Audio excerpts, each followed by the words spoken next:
Então, vamos começar com uma oração e oremos. Pai, queremos te agradecer, Senhor, por meio de Cristo, nosso Senhor, a oportunidade que tu nos concedes de podermos reunir e estudarmos a tua palavra. Te pedimos, Senhor, que teu Espírito nos possa guiar na compreensão da tua palavra. Sem ele, nada podemos fazer. Por isso, pedimos que ele nos guie, nos ajude, nos ensine, Senhor, para que a palavra possamos guardá-la no nosso coração. Nos abre a mente, Senhor, para que a verdade possa penetrar na nossa vida, no nosso ser.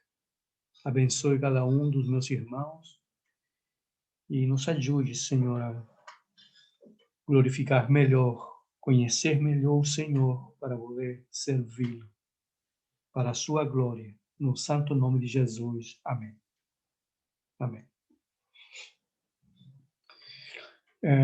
Na semana passada, estivemos falando sobre a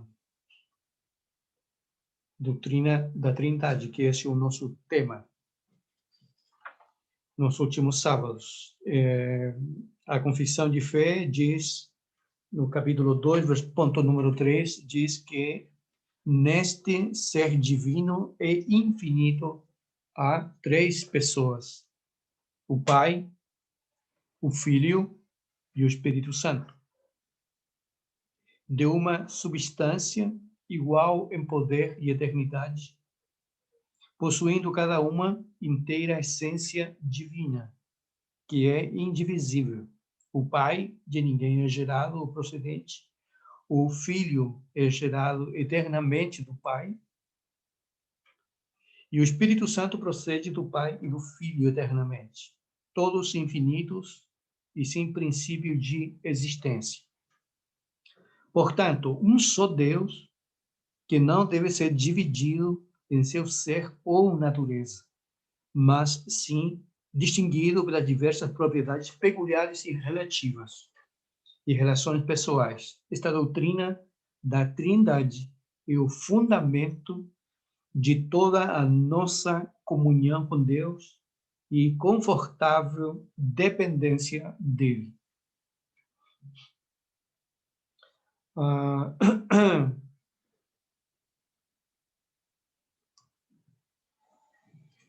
Na semana passada, estivemos falando um pouco sobre a doutrina da Trindade na era da patrística, como os pais da igreja tiveram que tratar desta questão que para ele foi muito complexa, pois o Novo Testamento ainda não estava canonizado. Então,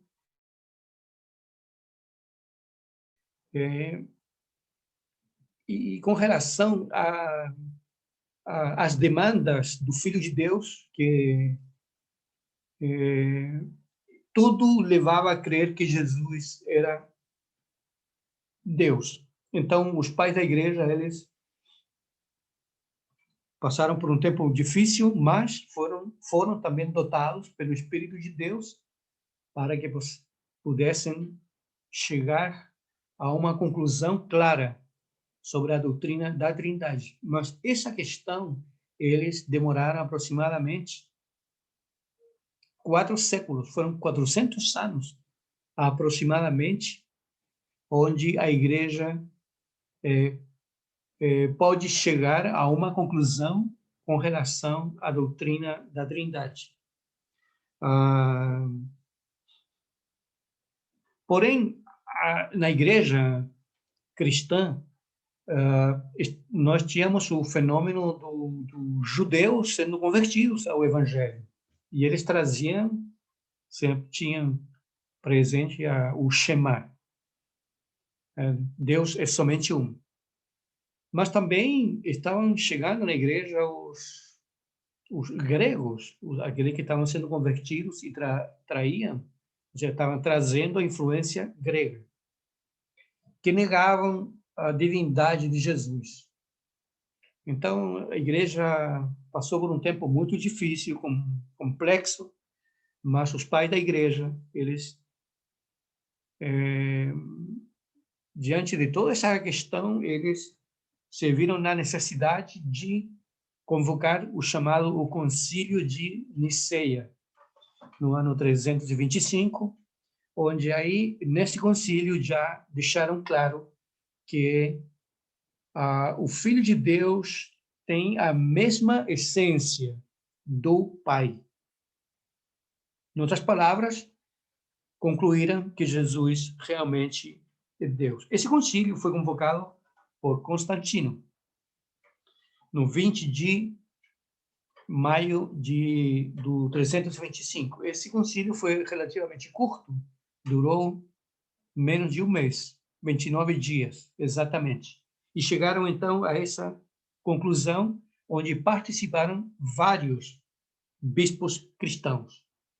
O catolicismo romano ainda não estava constituído.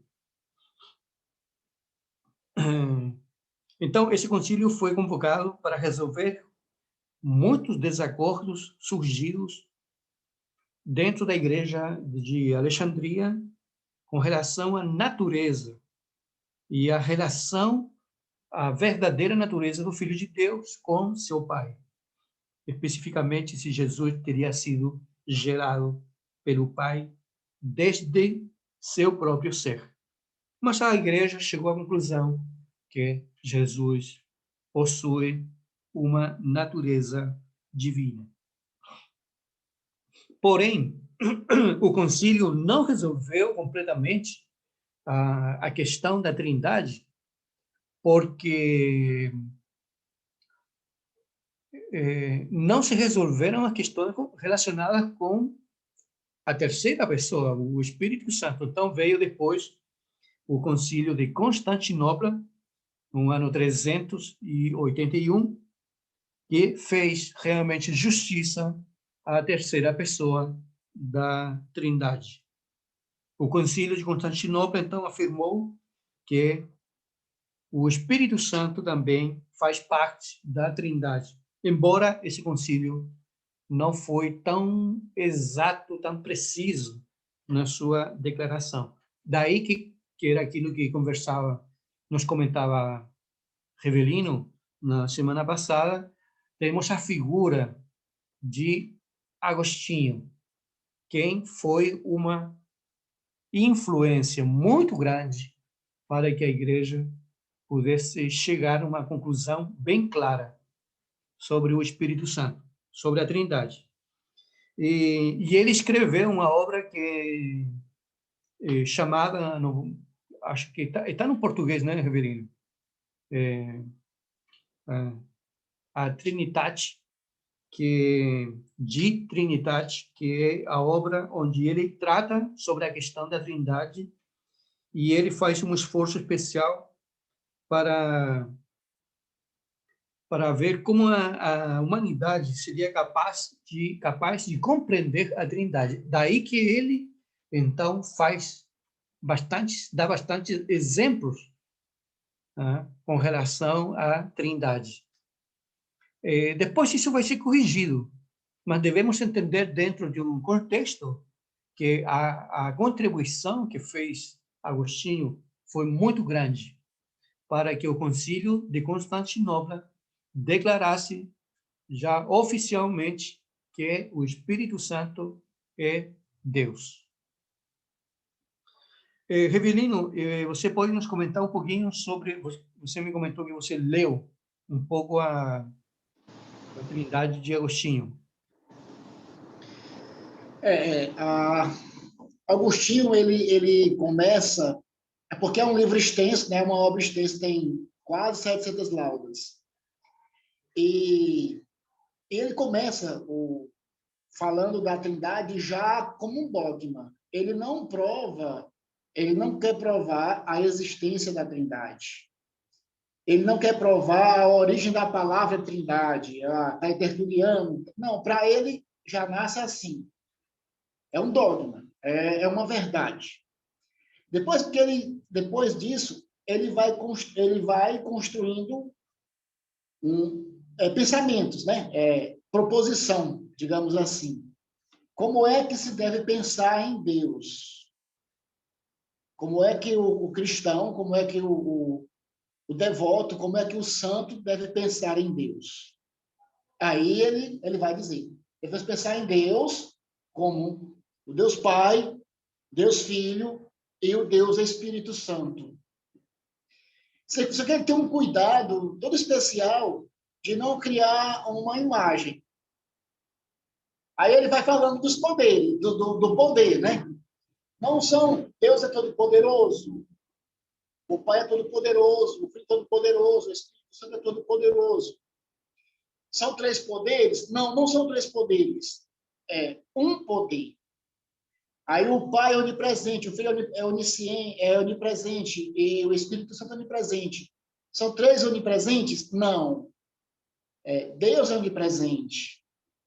Aí ele vai construindo toda essa questão de pensar em Deus, de adorar a Deus, de contemplar a beleza de Deus. O Pai é belo, o Filho é belo, o Espírito Santo é belo. São três belos? Não. Um é belo. A beleza está em Deus. O Deus cristão tem nome. É Deus o Pai, Deus o Filho, Deus o Espírito Santo. O maior louvor que o cristão pode dar a Deus é glória ao Pai, ao Filho e ao Espírito Santo, como é no princípio, agora para sempre, sem fim. Amém. Aí ele vai pensando várias figuras, mas toda vez ele se contradiz. Ele diz, não, não é assim. A criatura não pode ser comparada ao Criador. É uma obra difícil de se ler. Eu já estou na segunda vez que leio, mas parece que estou lendo agora de novo. Mas é muito interessante. É melhor ter uma pergunta para a gente poder responder. Essa obra você tem um livro ou você tem em PDF? Não ouvi, pastor. Desculpa. Você tem a obra de Agostinho, da Trindade. Tenho. Você tem um livro ou está no computador? Tenho um livro. Deixa eu pegar aqui, só um minuto. Tá.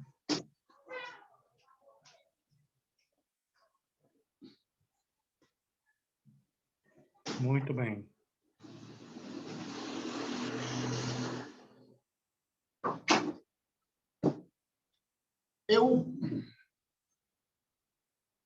Beleza. Eu comprei da Paulus porque é a melhor que tem. É a melhor Uma tradução editora católica, né? Mas as obras de Crisóstomo, de Santo Inácio, Dos pais da igreja. do Santo Tomás, tudo é de direitos autorais da Igreja Católica. Eu comprei os comentários de João, de Santo Agostinho, também da Igreja Católica. Eles são donos dos melhores obras, eles são donos. Mas você ainda não virou católico, né? Sou católico. Não romano. Muito bem. Não católico romano, mas somos. Muito bem. Depois dos pais da igreja, não tem a doutrina da Trindade, não teve muito desenvolvimento, né? Porém, depois dos pais da igreja, nós vimos um surgimento muito grande das heresias relacionadas com a Trindade. Teve e tem ainda muita heresia com relação à teologia a doutrina da Trindade. Por exemplo, tem alguns teólogos liberais, entre eles Schleiermacher, que ele falava, e é muito comum hoje, que as pessoas pensem na Trindade como uma espécie de um modismo, né? O que é isso, o modismo? Que o Pai, Deus assume a forma de Pai no Antigo Testamento, mas no Novo Testamento, Deus assume a forma de filho. E depois que o filho faz a obra e sobe aos céus, Deus, então, aparece na forma do Espírito Santo. Nessa ideia, é o mesmo Deus que faz a obra de forma diferente. Schleiermacher chegou a essa conclusão, e provavelmente Karl Barth, também chegou a uma ideia, talvez não tão parecida, mas pouco clara com relação à doutrina da Trindade. Calvino, sim, ele fez uma contribuição interessante com relação à Trindade depois da Reforma Protestante. Muito bem, indo então hoje para a doutrina da Trindade, então sabemos que no ser de Deus, que em Deus há três pessoas: o Pai, o Filho e o Espírito Santo. Temos algumas provas do que a Bíblia ensina com relação à Trindade. Então, vamos ver as provas no Antigo Testamento e depois vamos ver as provas no Novo Testamento. No Antigo Testamento, então, começamos dizendo que no Antigo Testamento ele não revela de uma forma clara a existência da Trindade. Eu acho que nós devemos ser bastante honestos nessa questão, que o Antigo Testamento não revela a existência da Trindade de Deus de uma forma plena, porém contém ou nos dá certas indicações. Deixa entre claro que existe no ser de Deus mais de uma pessoa. Então, no Antigo Testamento, nós encontramos várias vezes que Deus, ele mesmo fala no plural. Por exemplo, temos aí em Gênesis 1:1 o termo Elohim, traduzido literalmente deuses. Mas isso nos fala da pluralidade de Deus, mas não nos diz claramente, não é uma prova contundente da existência de uma trindade. Esta pluralidade nos fala, então, nos indica que há certas distinções pessoais em Deus, mas não lança luz claramente sobre a triplicidade de Deus, ou seja, a Trindade.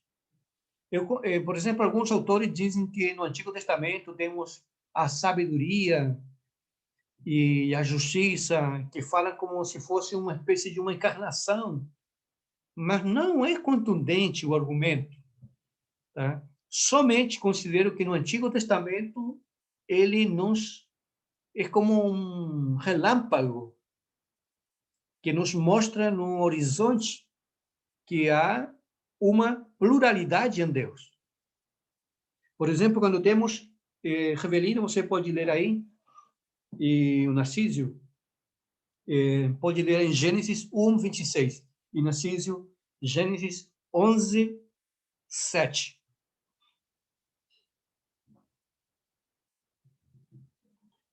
Gênesis 1:26.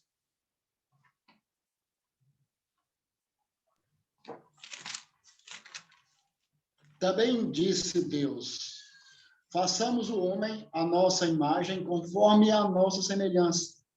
Tenha ele domínio sobre os peixes do mar, sobre as aves dos céus, sobre os animais domésticos, sobre toda a terra e sobre todos os répteis que rastejam pela terra. Façamos. Portanto, vinde, desçamos e confundamos a linguagem dos seres humanos, a fim de que não mais se entendam uns com os outros. Muito bem. Também temos no livro de Isaías, quando Deus pergunta: quem irá por nós? Quando Então, existe um ser que está falando como se houvesse mais com ele. E, no contexto, é difícil entender que seja uma referência aos anjos, porque não teria lógica Deus estar dizendo de que ele, juntamente com os anjos, seriam os responsáveis, os autores da criação do homem. Então, quando Deus diz assim, façamos o homem à nossa imagem, conforme a nossa semelhança, aí então nos estamos deparando com uma pluralidade em Deus. A mesma coisa, aquilo que leu o Narciso, quando Deus disse, né, desçamos e confundamos. E Isaías fala, né, quem irá por nós? Quem? E essa é a conclusão, provavelmente a mais sincera e honesta que nós possamos encontrar no Velho Testamento. Porém, isso não tira a base para tudo aquilo que nós vamos encontrar no Novo Testamento. Então, no Antigo Testamento, não mostra com certa claridade, mas temos uma leve antecipação do que veremos claramente no Novo Testamento com relação à Trindade. E agora, passamos para o Novo Testamento, onde vamos ver alguns aspectos ou alguns fatos onde claramente se nos fala, onde já podemos ver claramente esta manifestação de Deus que vai estar acompanhando a revelação progressiva de Deus. Agora já estamos chegando na plenitude dos tempos, está chegando o Filho de Deus, e então a revelação, a verdade da revelação vai chegar no seu ponto mais claro, mais importante, na pessoa de nosso Senhor Jesus Cristo. Lucas, capítulo 3, versículo 21 e 22. Então, nós temos no Novo Testamento, nós temos, pela ocasião do batismo do Senhor, na ocasião, ou pela ocasião do batismo do Senhor, encontramos já a manifestação da Trindade, de forma clara. Então, temos aí em Lucas 3. Não sei se Antônio pode nos acompanhar com a leitura, nos ajudar. Lucas 3, 21 e 22.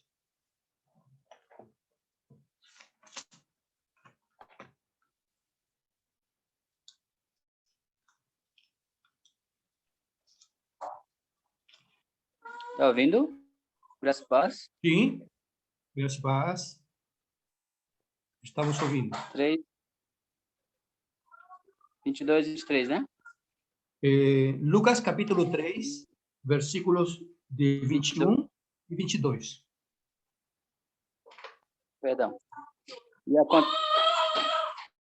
E aconteceu que, como todo o povo se batizava, sendo batizado também Jesus, orando ele, o céu se abriu, e o Espírito Santo desceu sobre ele em forma corpórea, como pomba. E ouviu-se uma voz do céu que dizia: Tu és o meu filho amado, em ti me comprazo. E o mesmo... Muito bem. Sim? Perdão. 22, 23, né? Não, só 22. Ah, perdão. Amém. Aí temos, então, nós temos aí já uma manifestação da Trindade. Nós temos o Filho que está sendo batizado, nós temos a voz do Pai que está falando ali audivelmente, dizendo: Este é meu Filho amado, em quem me comprazo. E também temos a figura do Espírito Santo de Deus que pousa sobre o Filho de Deus em forma de pomba. Já temos aí uma manifestação. Não há manifestação, outro tipo de manifestações ali, como, por exemplo, uma manifestação angelical, vários anjos. É claro que ali nós temos o Pai, o Filho e o Espírito Santo. Quando chegamos, então, por ocasião, agora, da grande comissão, em Mateus 28, 19.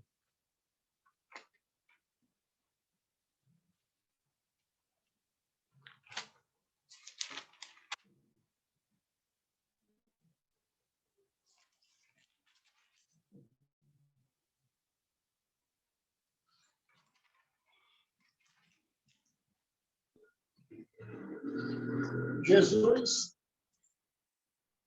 aproximando-se, falou-lhe, dizendo: toda autoridade me foi dada nos céus e na terra.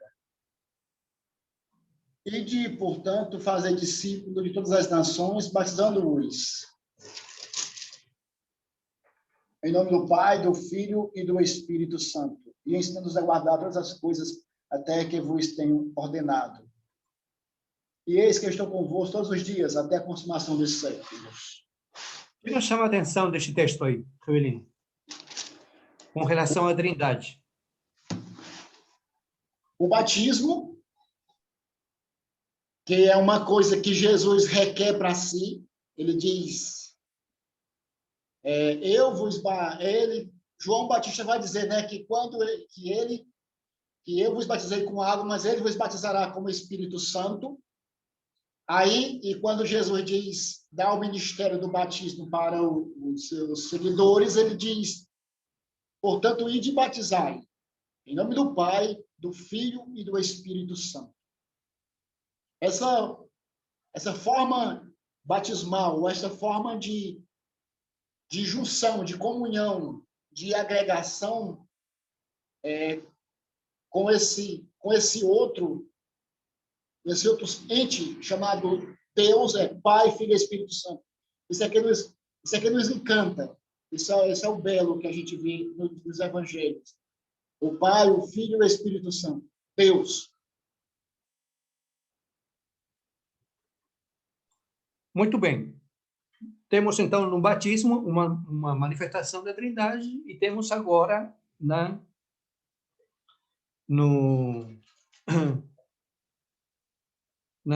grande comissão, temos, então, novamente a manifestação da Trindade, dizendo Jesus, portanto, ide e batizai-os no nome do Pai, do Filho e do Espírito Santo. O que chama a atenção nisso aí? Que Jesus não diz, né? Jesus não diz assim, batizando-os nos nomes, porque ali temos 3 pessoas, mas fala só em um, como se tratasse de uma pessoa, né? Se você, por exemplo, for ao banco retirar um dinheiro, mas você faz parte de uma sociedade, você diz, olha, você vai no banco e você tira aquele dinheiro nestes nomes, no nome de Pedro, João e Tiago, mas não neste nome, como se referisse somente a um. Então, quando Jesus falou que os discípulos deveriam ser batizados no nome e não nos nomes, isso claramente nos fala de que na Trindade há uma unidade. E essa unidade, ela é agora muito clara. Todo crente deve ser batizado no nome da Santíssima Trindade. Não de 3, de um, mas nesse um há 3. Já a coisa começa a ficar muito mais clara. Pastor, parece um erro de português, né? Eu acho que o pastor Hernandes Dias Lopes, ele gosta dessa brincadeira. Será que a Bíblia tem erro de português? Quando ele começa a falar, né? No princípio era batizar no nome. Como é que é no nome? São 3. Verdade. Ou quando Lázaro é chamado, diz, sai para fora, não vai sair para dentro. Mas tem uma intenção ali, né? Uma intenção muito clara. De tal forma que na grande comissão também temos já a menção da Trindade. Depois temos na bênção apostólica, 2 Coríntios, capítulo 13, versículo 13. Vamos ler aí na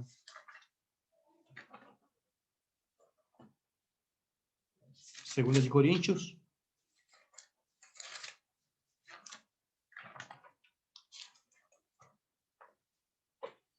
A graça, diz assim, 2 Coríntios 13, 13.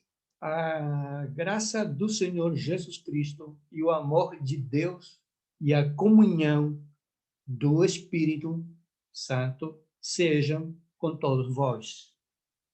Novamente, agora nós temos a bênção apostólica, já mencionando a Trindade, o Pai, o Filho e o Espírito Santo em pé de igualdade. Seria um equívoco de parte do apóstolo Paulo ter dito isso sem que isso fosse verdade.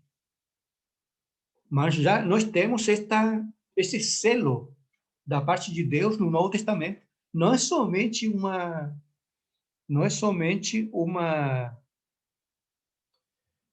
forma de falar do apóstolo. Isto é uma revelação clara.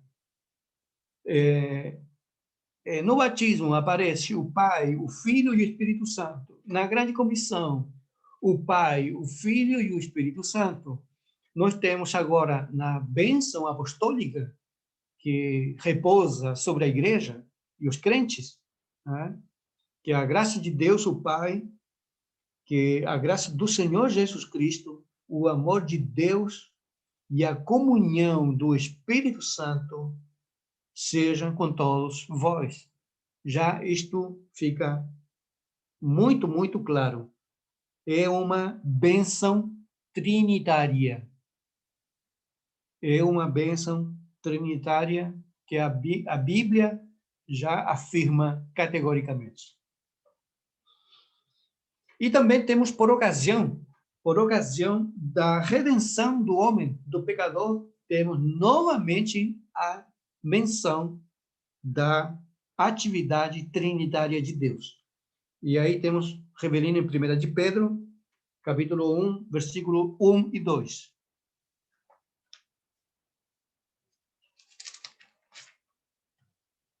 Primeira de Pedro, capítulo 1, versículos 1 e 2.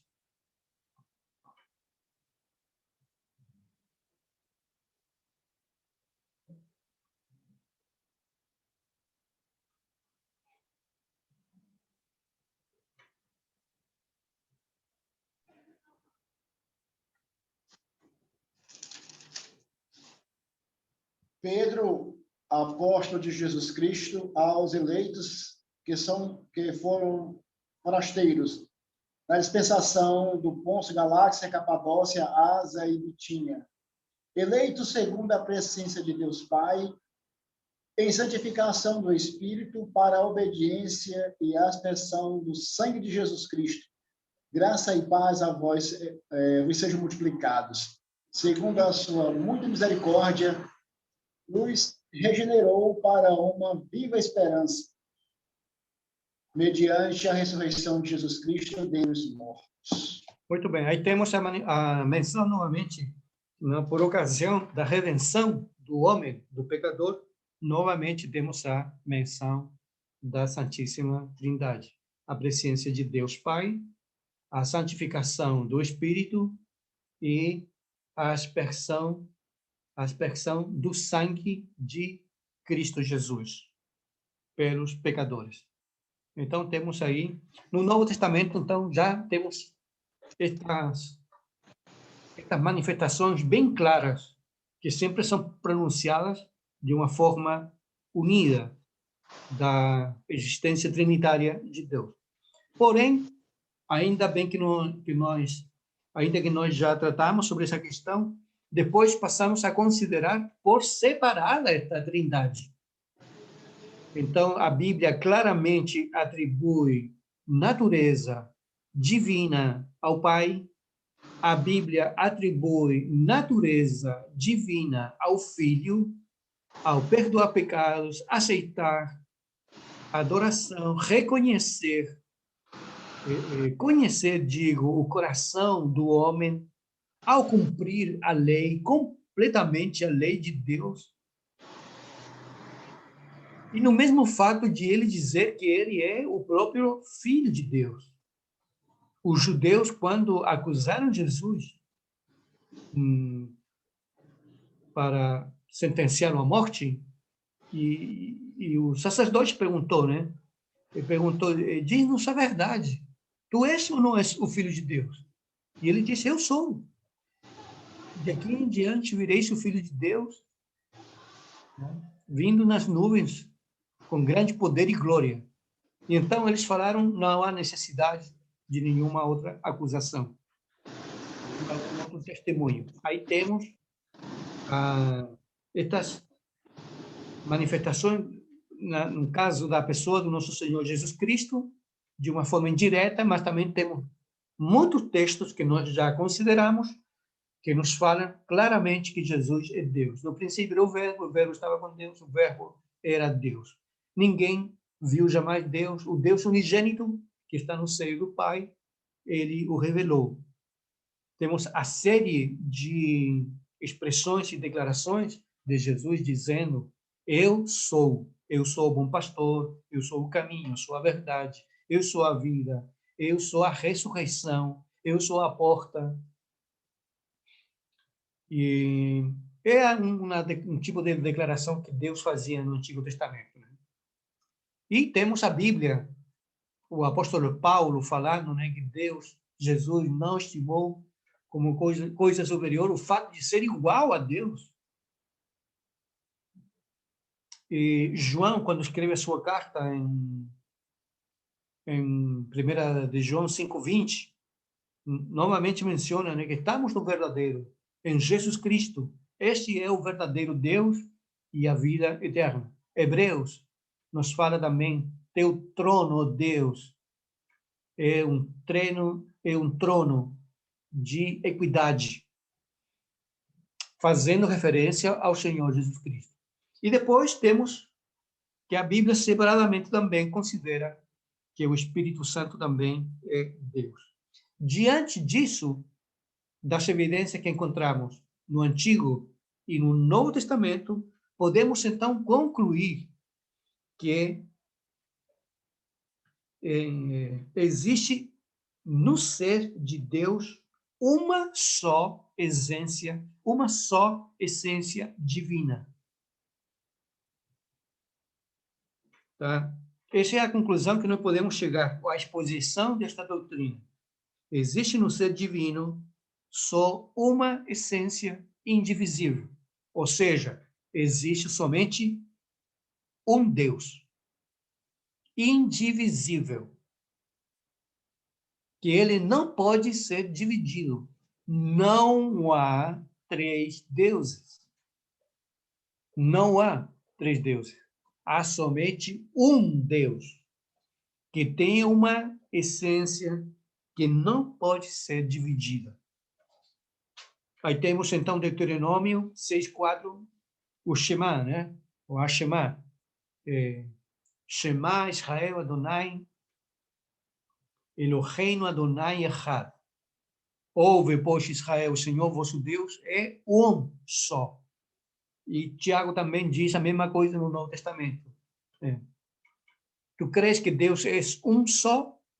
Fazes bem. Os demônios também creem.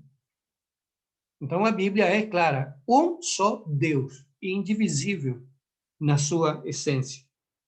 Mas este ser divino, ele existe e se revela em três pessoas individuais, onde cada um é um, onde não existe um modalismo, onde, por momentos, Deus se revela como Pai. Por momentos, esse mesmo Deus se revela como Filho. E depois vai e se revela como o Espírito Santo. deixando a existência dos outros anteriores.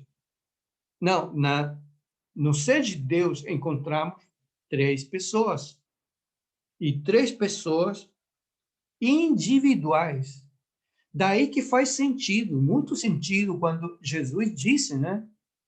Quando perguntaram, quando vão acontecer estas coisas? Jesus disse que somente o Pai quem sabe, mas não sabem o Filho nem os anjos. Daí que o testemunho de Jeová questiona, é que ele não é Deus, porque ele diz que ele não sabe. Mas o que nós temos que entender aí é que no ser de Deus, há 3 pessoas individuais, onde cada um é cada um. O Pai é o Redentor, o Pai é o Criador da salvação, é o Criador do mundo. O Filho é o Redentor, o Salvador do mundo. E onde o Espírito Santo figura como Consolador e aquele que promove a santificação dos crentes. Ou seja, temos um Deus onde ele se revela existem 3 pessoas, onde em Deus, no ser de Deus, existe o pronome eu, tu e ele. Então, quando Jesus está orando, os modalistas vão cair nesse erro. Então, quando Jesus está orando consigo mesmo. Mas não é isso que diz a Bíblia. Quando Jesus ora ao Pai. Quando Jesus morre na cruz, morre a segunda pessoa da Trindade. Não nem o Pai, nem o Espírito Santo. Então, cada um é um. Bem diz Berkhoff, bem diz claramente. Embora a Confissão de Fé não diga, de 1689, nem a Confissão de Westminster. Berkhoff diz, na Trindade, a Trindade é um mistério que extrapola a nossa possibilidade de compreensão. É um mistério no sentido que não podemos chegar a entender tudo. Não podemos fazer uma captação de tudo o que se passa no ser de Deus. Porque sim sabemos um Deus, 3 pessoas. Pastor, e é tão incrível, né, que o Antigo Testamento é como se fosse só o Pai operando. Nos Evangelhos é como se fosse só o Filho operando. Aí em Atos dos Apóstolos diz assim, e recebereis poder ao descer sobre vós o Espírito Santo, e sereis minhas testemunhas, né? Em Jerusalém, na Judéia e até os confins da terra. E Atos dos Apóstolos é como se fosse só o Espírito operando. O que vai sendo narrado em Atos dos Apóstolos é o que foi dito, né? Recebereis poder ao descer sobre vós o Espírito Santo, sereis minhas testemunhas.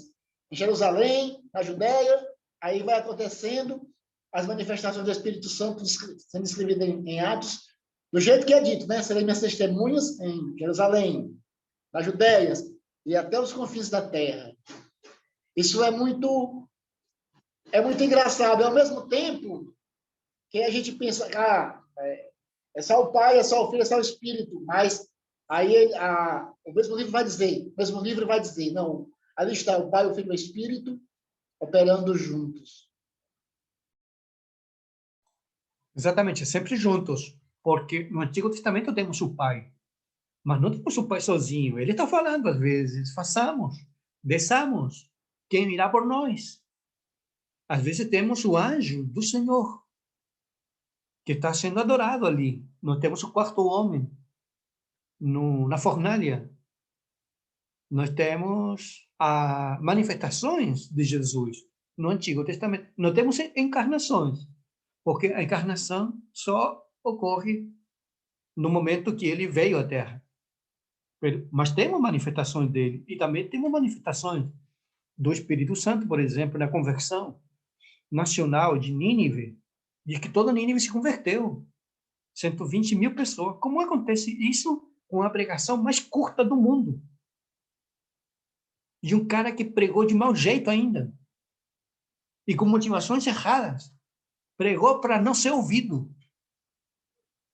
Pregou para que não houvesse resultados.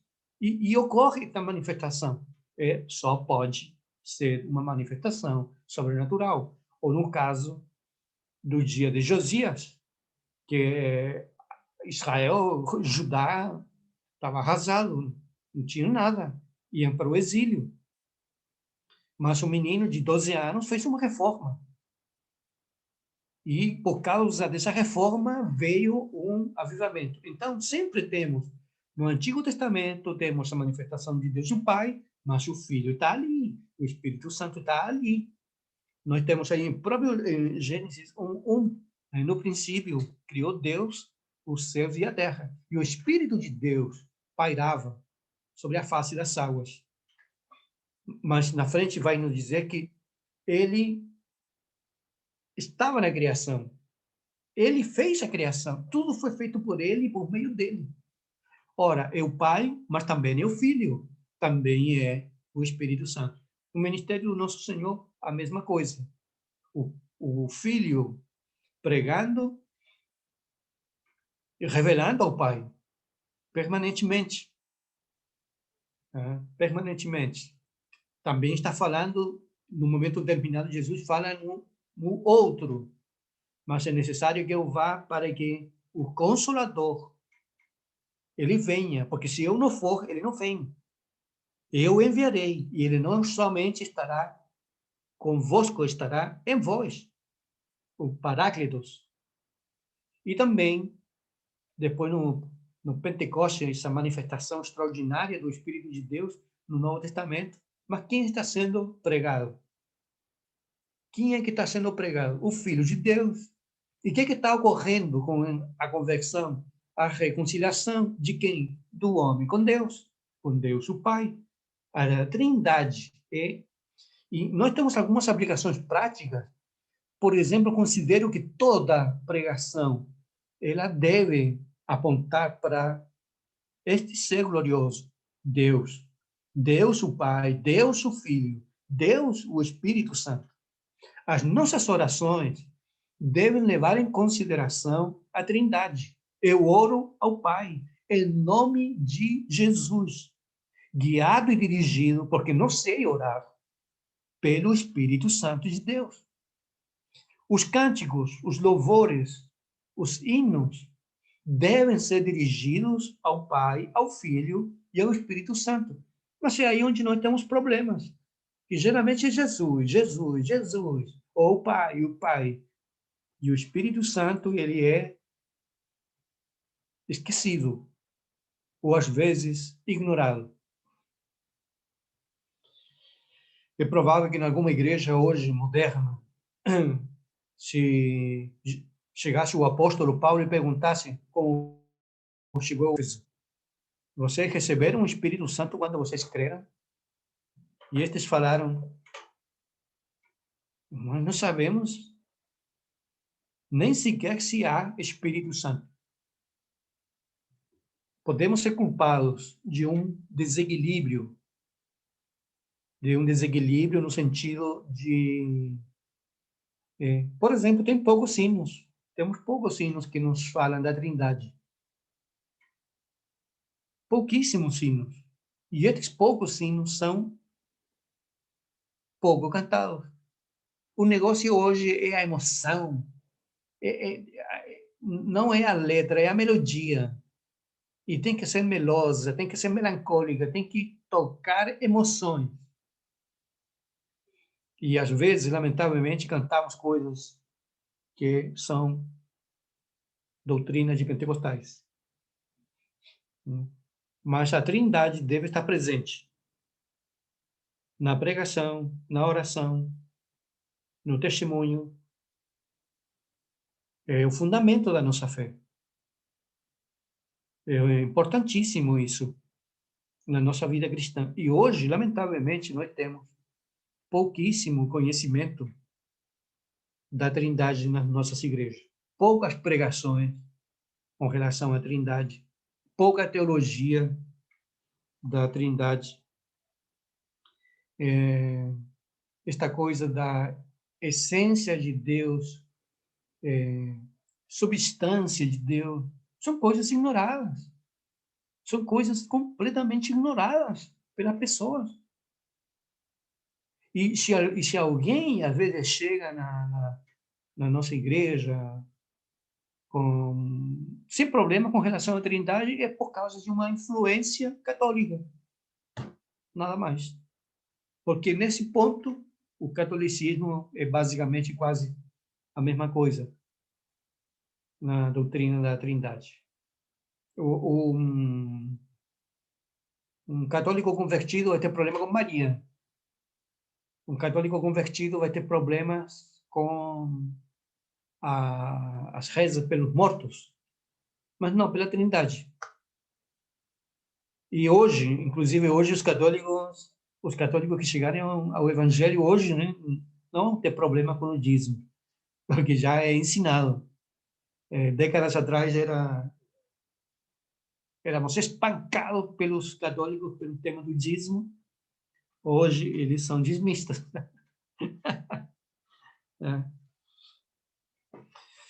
Muito bem, meus queridos irmãos, que estas aplicações práticas possamos considerá-las. Pastor, sobre a subordinação, você vai falar um pouquinho ou só no próximo encontro? Ainda temos alguns pontos a considerar sobre porque o Concílio de Constantinopla considerou isso da questão da subordinação, né? Ou seja, a subordinação, poderíamos falar assim, em questão de função. O filho está sujeito ao pai, o filho não faz nada, mas isso não pode ser entendido como uma questão de dignidade ou poder. O pai é digno, o filho é digno, o Espírito Santo é digno. O menos conhecido é o Espírito Santo. Mas não significa, é porque ele é misterioso. É tão misterioso assim que ninguém pode sequer imaginá-lo. Como é o Espírito Santo? Você já pensou como é o Espírito Santo? Eu imagino como é Jesus. Imagino como é o Pai, um rei sentado no trono. Mas não posso imaginar como é o Espírito Santo. E até o nome, né, pastor? Você pega João 4:24, Deus é Espírito. E importa que os seus adoradores o adorem em Espírito e em verdade. Aí, em Isaías, várias vezes, acho que por mais de 20 vezes, tem o nome de Deus sendo o Santo. Aí você pega, tem essa junção. Espírito Santo, Espírito do Senhor, Espírito de Cristo. Até o nome é misterioso. Por exemplo, nós temos no ser de Deus, a essência de Deus é indivisível. E esta essência de Deus indivisível pertence ao Pai, ao Filho e ao Espírito Santo. Essa essência de Deus não se divide em 3 pessoas. É de Deus. Deus, ele existe indivisivelmente em mais de uma pessoa. Nós não podemos. Por isso que essa comparação, Deus Pai, Deus Filho e Deus Espírito Santo, 3 em 1, é como, bom, o homem, temos um homem que tem corpo, que tem alma e que tem espírito. 3 elementos, mas uma só pessoa. Mas isso não faz justiça à Trindade, porque no nosso caso, né, nós somos apenas uma pessoa. Aí Agostinho vai brincar com isso, né? Porque ele diz que a espécie humana, o gênero humano, são milhares. Então não dá para, mesmo o homem sendo criado à imagem de Deus, mas quando você bota a questão da do gênero, é muito, não tem como comparar. Realmente pensar em Deus é algo que nos agrada, mas que nos desafia, né? Que É verdade. Nos deixa que tem que curtos, revelar, que se dá a conhecer. ficamos pequenos. A nossa Constituição é típica, de Deus é arquetípica, muito diferente. Nós estamos divididos, somos corpo, alma, somos espíritos. Se é que alguém pode pensar que o homem está composto de 3 elementos, eu penso que o homem está composto somente de 2 elementos, corpo e alma. E Orígenes diz assim, Deus é uma espécie de gênero de ousia com 3 hipostases. Ou seja, ele vai dizer que Deus é um ser com 3 existências, que fica mais complicado ainda de se pensar, quando vai pensar Deus em origem. Também devemos considerar que a subsistência e as operações destas 3 pessoas da Trindade, elas ocorrem na palavra, ocorrem em certa ordem. Por exemplo, nós não falamos na Trindade Deus, o Espírito Santo, Deus, o Pai, Deus, o Filho. Nós não falamos assim. A Bíblia traz uma ordem. Existe uma ordem. A ordem é Deus, o Pai, Deus, o Filho, Deus, o Espírito Santo. Yeah. O Pai é primeiro em operação. O Filho vem como segundo em operação e o Espírito Santo em terceiro. Mas isso não tem nada a ver com uma questão de tempo e dignidade. Ou seja, o primeiro que surgiu foi o Pai. E o Pai foi gerando os outros. Não. Não tem nada a ver com questão de tempo. E não tem nada a ver com questão de dignidade. Os 3 são dignos. O Pai é digno, o Filho é digno. E na bênção apostólica, essa ordem é investida, né, pastor? Na bênção apostólica. Também Pedro, ele faz essa mistura, né? Ele bota tem horas que bota o filho primeiro, depois bota o pai em cima. É verdade, o Espírito Santo, o Pai e o Filho. Devemos também considerar que o Pai ele não é gerado por ninguém. O Filho é eternamente gerado do Pai. E o Espírito Santo, ele procede do Pai e do Filho eternamente. O que queremos dizer com isso, eternamente? Que quando dizemos que o Pai não foi criado por ninguém, o Filho, ele é gerado pelo Pai eternamente. Quando diz a palavra, eu hoje te direi. Tá? Mas com isso nós devemos entender que é um mistério. Porque o Filho de Deus nunca teve início. O Filho de Deus nunca foi criado. Foi trazido ou foi revelado como sendo eternamente gerado. Mas quando ocorreu essa geração? Eternamente. Ou seja, o Filho de Deus existiu sempre. Talvez a melhor pergunta fosse: o que é essa geração que Deus nos revela? Né? Como compreender esse signo que ele chama de geração? É verdade. Aí, meu amigo, eu vou dizer uma coisa. Viu? É um santo mistério. Nesse aspecto, não posso ir além daquilo que a Bíblia, que a palavra de Deus nos fala. Não posso ir além daquilo. Ou, por exemplo, uma questão da própria natureza do Filho de Deus. Jesus é Deus, Jesus é homem, mas o Filho de Deus se fez o verbo, utilizando a linguagem bíblica, né? Não Deus se fez carne, mas o verbo, essa é a linguagem, o verbo, e é por algo que João fala assim, né? O verbo se fez carne. Então, como é que esse verbo que se fez carne, que está ali na manjedoura, dependente completamente de sua mãe, do leite materno, e ao mesmo tempo é o Deus todo-poderoso, conhecedor de todas as coisas. Não há como compreender isso. Porém, cremos verdadeiramente que Jesus é Deus, que Jesus é...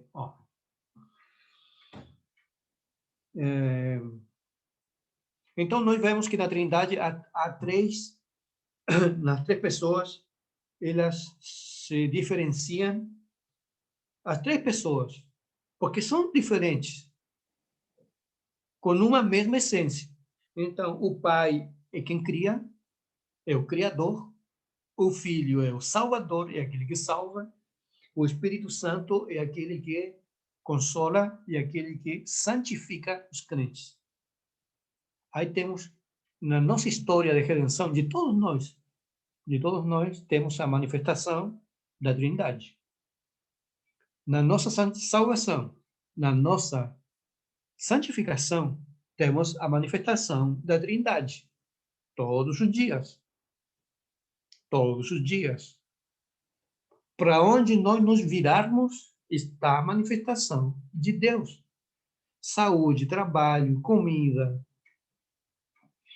tudo é uma manifestação de Deus. Muito bem, hoje chegamos por aqui. Eu acho que na próxima semana já estaremos terminando o tema da Trindade, que para mim é um tema belíssimo e que seja de de grande bênção para todos nós. Rivelino, você pode orar? E logo estamos despedidos. Pai Santo, nós somos gratos por esse momento, de deixarmos de pensar em nós, de pensar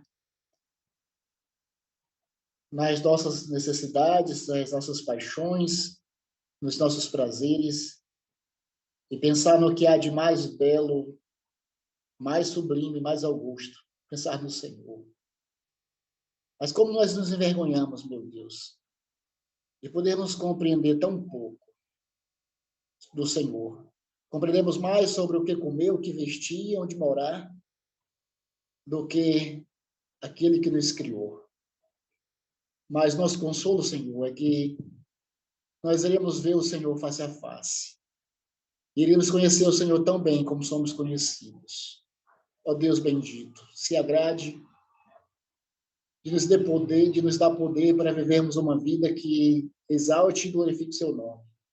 Abençoe ricamente a vida do pastor Miguel, meus seus familiares, e a vida de cada um de nós. Nos salve, nos perdoe, nos veste, nos purifique para ti, Senhor. Nos dê uma vida que glorifique seu nome. Em nome de Jesus oramos. Amém. Amém. Amém. Forte abraço a todos, meus irmãos. Achei um pouquinho que tinha um pouquinho mais de estabilidade a conexão hoje. Mas é melhor, o áudio é melhor, a imagem é melhor. Agora, o Zoom, você pode usá-lo, por exemplo, os que ensinam ou podem dar alguma aula, por exemplo, na semana, você pode baixar o aplicativo, mas você tem, acho que 40 minutos. Depois de 40 minutos, é grátis. Aí corta. Aí você tem que iniciar novamente. Mas na nossa igreja, nós fizemos um plano e então nós temos tempo ilimitado e com número ilimitado de pessoas. Ah, é pago, pastor, é? Sim, mas o serviço ele é gratuito, mas o gratuito é um pouco deficiente, porque só pode 40 minutos grátis. Depois cai, aí tem que reiniciar novamente. Mas esse aqui, e nós pagamos, acho que é como, será uns 30, 40 reais mensais. É barato. E considero que é melhor. Muito bem, fiquem com Deus. Um grande abraço a todos. Antônio, Nachara, Narciso, irmã Micheline, Wesley, irmã Adriana. Um abraço a todos. Amém. E vamos a colocá-lo à disposição de vocês para que possam para que possa ser subido ao canal, né?